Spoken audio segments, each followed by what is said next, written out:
Hi friends, నేను మీ రాయలసీమ కుర్రోడిని. దయచేసి ఈ వీడియోకి లైక్ కొట్టి సబ్స్క్రైబ్ చేయన్నా.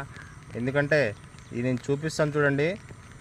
అది చెరువు అనుకోకండి, పొరపాటున చెరువు కాదు. రాత్రి నుంచి వర్షం పడి పడి పడి రైతు ఆకుమడి వేసుకుంది, ఎలా మునిగిపోయిందో చూడండి. చూశారు కదా. ఇది చూసి కూడా లైక్ కొట్టి సబ్స్క్రైబ్ చేయకపోతే మనం మనుషులమే కాదు. ఎందుకంటే ఇది చూస్తే ఇంకొకరు వీడియో ఇంకొకరికి వెళ్తుంది అనమాట, ఇంకొకరికి చేరుతుంది. వాళ్ళు చూస్తారు ఒక రైతు కష్టం. చూశారు కదా. మొత్తం మునిగిపోయింది ఫ్రెండ్స్. రాత్రి నుంచి వర్షం, భారీ వర్షం, అసలు ఆగకుండా కురుస్తుంది. మన రాయలసీమలో కురుస్తుందా? మన రాయలసీమలో కురవకపోక ఇక్కడ కురిసి రైతులంతా నష్టపోయారు ఫ్రెండ్స్. పాపం మొత్తం మునిగిపోయింది, ఆకుమడంతా కూలిపోయింది.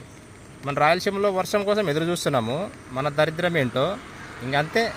ఇంకా మన రాయలసీమ బాగుపడదు.